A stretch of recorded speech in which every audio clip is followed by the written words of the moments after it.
Alors pour nous, c'est parti d'une volonté de réfléchir des projets adaptés au contexte et d'abord au contexte géographique, particulièrement celui du Sénégal parce que c'est là où on est basé.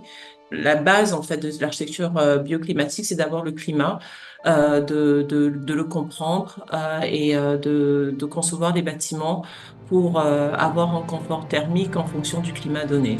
Dans le cas du Sénégal, on est plutôt en zone voilà, sahélienne. On a différents climats plutôt chaud, aride au nord et plutôt tropical, humide vers le sud. Et nos stratégies sont beaucoup axées sur le rafraîchissement en fait par la ventilation naturelle. Donc le positionnement des ouvertures du bâtiment selon l'orientation pour avoir la ventilation naturelle avec surtout les vents frais. Parce qu'on a des vents chauds aussi qui viennent du Sahara, remplis de poussière. Donc, cela, on veut plutôt enfin, protéger le bâtiment de ces vents chauds. Et les alizés maritimes qui sont un peu plus frais sont les vents en général qu'on veut capter pour faire traverser la maison. Sinon, de façon plus fondamentale aussi, on essaye d'éviter les apports calorifiques venant du soleil principalement, qu'on arrive à faire assez simplement sur la base de l'orientation. Lorsqu'on étudie la course du soleil, on peut voilà, orienter le bâtiment et les pièces, les programmes, de façon à voilà, s'assurer que les zones de vie sont protégées des rayons solaires. On travaille bien sûr les façades et les ouvertures, et taille des ouvertures dans ce sens-là. Et, euh, et, euh, et on a une grande stratégie aussi d'isolation, surtout de la toiture, vu que c'est la cinquième façade qui est la plus exposée au soleil. La deuxième partie peut-être de ce terme bioclimatique, c'est sur la partie bio. C'est que pour nous, c'est très important d'utiliser des matériaux biosourcés, plutôt bas carbone, qu'on peut retrouver, enfin, donc on peut sourcer localement. Et dans le contexte sénégalais, c'est beaucoup de la terre crue et également du TIFA avec lesquels on travaille. Donc, on a une stratégie d'utilisation de terre pour bénéficier de la masse thermique qu'elle confère à l'enveloppe, donc que ce soit les murs ou la toiture. Et le TIFA, beaucoup pour l'isolation thermique des toitures ou des murs lorsque ça a du sens. Et dans le contexte du Sénégal, il y a un gros travail qui a été fait avec le programme Tikao pour développer particulièrement le TIFA et son usage dans la construction. Et les panneaux TIFA ou les panneaux terre TIFA sont d'une très grande variété. Il y a des panneaux on va dire, qui sont un mélange de type léger, donc plus du TIFA et juste avec un peu d'argile pour que ça serve de liant. J'ai un des projets les plus importants qu'on a pu faire d'ordre résidentiel est une maison à Dakar qu'on appelle la maison NKD et qui a été conçue pour tenir sur une parcelle de 150 mètres carrés et on a un total de programme d'à peu près 420 mètres carrés, donc c'est quand même une maison assez grande. Sa stratégie générale a été voilà, de faire une maison complètement passive, confortable, en terre, porteuse, sur à peu près 4 niveaux et demi, 5 niveaux. La maison est axée autour de deux patios, donc un grand patio qui contient une piscine et un autre plus petit patio rattaché à la cage d'escalier et surplombé par une verrière.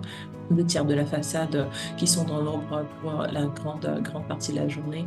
Et cela participe aussi à la création d'un nouveau langage architectural très particulier à la technique constructive d'abord informé en fait par la fonction, la fonction, on va dire, de protection euh, que la façade peut accorder et aussi voilà, de créer, on va dire, un langage contemporain de ce à quoi l'architecture de terre peut ressembler.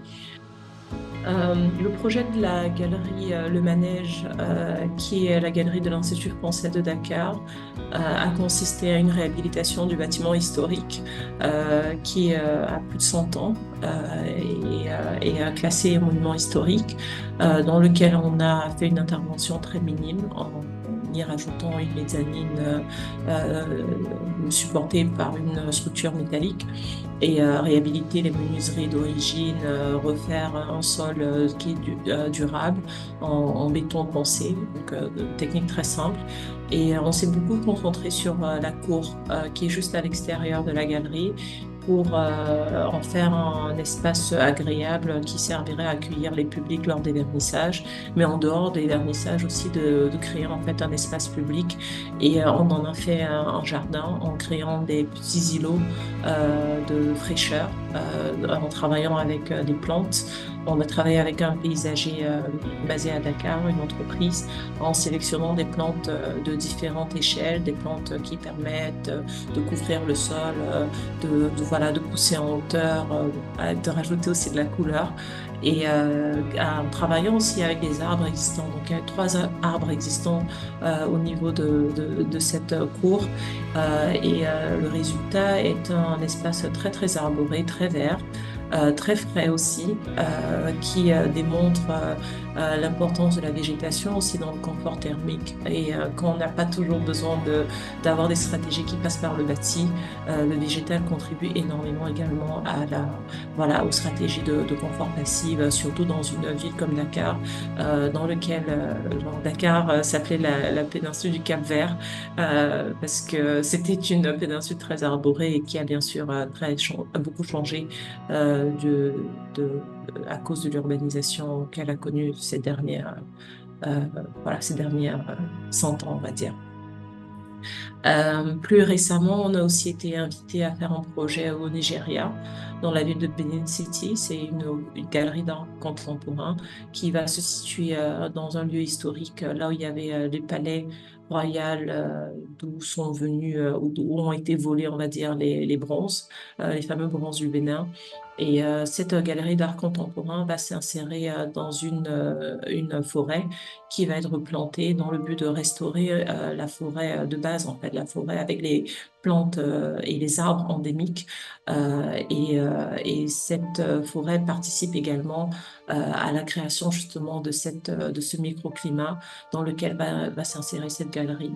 Et pour faire écho aux architectures traditionnelles de Benin City et des architectures royales qui étaient faites en bauge, en fait. C'est une architecture très distincte avec des murs en bauge sur lequel il y a des stries qui étaient faites pour justement casser la course de l'eau lorsqu'il pleut, parce que là, on est vraiment en zone très tropicale, il pleut énormément. Et on va dire, emprunté laissé référence pour construire l'enveloppe de ce bâtiment en créant aussi une double paroi de mur dans lequel on a un mur extérieur qui crée en fait un peu cette enceinte, des murs remparts qui enveloppaient la ville. Et une fois qu'on dépasse ce mur, on a le mur d'enveloppe de la galerie et qui contient aussi du végétal dans lequel, vu qu'on peut habiter cette double peau, on pourra aussi profiter en fait des zones d'ombrage.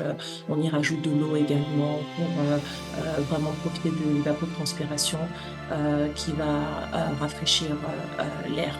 Et peut-être, oui, un autre projet très important qui arrive au Sénégal, c'est le projet de la gare de Sébikotane, donc la gare TER, qui est une gare qui va être en terre, qui va être complètement passive, sans climatisation, et qui se repose aussi pareillement sur des systèmes très simples de conception